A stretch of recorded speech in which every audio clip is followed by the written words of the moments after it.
In today's video, I'm going to teach you how to create a Zap in Zapier. Whether you're a seasoned pro or new to the automation game, creating a Zap in Zapier will help you streamline your tasks and save time. Let's dive into this step-by-step guide and simplify your workflow.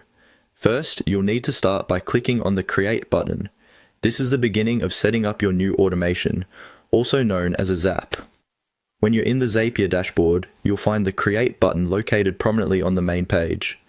Clicking it is your first step towards setting up custom workflows that connect your favorite apps. Once you've done that, you'll move on to the next step by clicking on Zaps. This option allows you to manage or configure your Zaps, which are essentially workflows or applications that you automate through Zapier. These Zaps are incredibly useful for automating repetitive tasks, enabling you to focus on what truly matters by taking care of the mundane stuff in the background.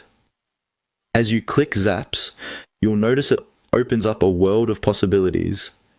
You'll have access to a wide range of options where you can automate tasks between different applications that you or your organization use daily. Imagine streamlining processes across platforms like Gmail, Slack, Google Sheets, and many more, just at the click of a button. Creating these connections is relatively straightforward.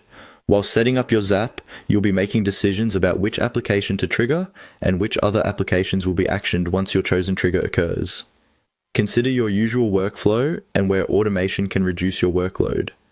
Are you getting too many emails that need a quick response? Or maybe there's repetitive data entry that eats up time? This is your chance to handle those tasks with ease. As you proceed through setting up your Zap, keep in mind the power of the connections that you are about to unleash. You'll be able to choose triggers, which are the events that initiate the automation, and follow through with actions, which are tasks that the Zap completes for you.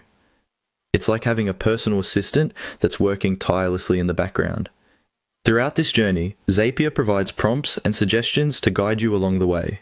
If at any point you feel stuck, their intuitive interface offers tips and solutions to help you choose triggers and actions that best fit your needs. Exploring these prompts will deepen your understanding and enhance your ability to create more complex workflows as you become more comfortable with the platform. And there you have it. By following these simple steps of clicking Create and then Zaps, you have taken a monumental leap towards automation. Don't hesitate to explore, experiment, and expand your Zaps to cover different facets of your professional or personal life. With practice, you'll become adept at using Zapier to its fullest potential, thus saving time and increasing efficiency. Thanks for joining me today as we uncovered the ease and utility of creating a Zap in Zapier.